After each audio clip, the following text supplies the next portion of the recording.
के बोझी होई बेटी होई संवार जइबा। बाहर कभी जी आ वेद शास्त्र उठा के देख बेटी होई तो तार जइबा। बाहर व्यास जी वाह वाह। आई सुनिए वो भक्ति से शुरू बा। अम्बे तू है जगदम्बे भवानी मैया। अम्बे तू है जगदम्बे भवानी मैया। शेरा वाली मैया शारदे मैया।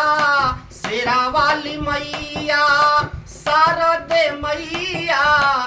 अम्बे तू है जगदम्बे भवानी मैया। अम्बे तू है जगदम्बे भवानी मैया। शेरा वाली मैया शारदे मैया। शेरा वाली मैया शारदे मैया। इतना करम करे भक्ति तुरम दे। इतना करम करे भक्ति तुरम दे। तेरे दर से सावाली मायम्बे जाए न खाली। बाबा तेरे दर से सावाली मायम्बे जाए न खाली। अम्बे तू है जगदम्बे भवानी मैया। अम्बे तू है जगदम्बे भवानी मैया। बिगड़ी बनाती है तू बिगड़ी बना दे। चरणों का प्यासा हूँ मैं गले से लगा ले।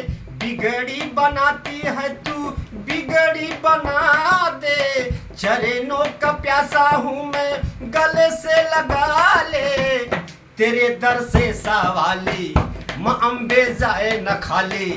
तेरे दर से सावाली माँ अम्बे जाए न खाली। अम्बे तू है जगदम्बे भवानी मैया। अम्बे तू है जगदम्बे भवानी मैया। अम्बे तू है जगदम्बे भवानी मैया।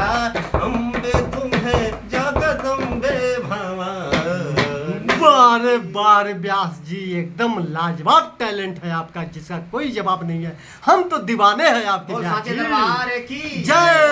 नरेश की जय। हर की सारे की जय। साते भवानी की जय।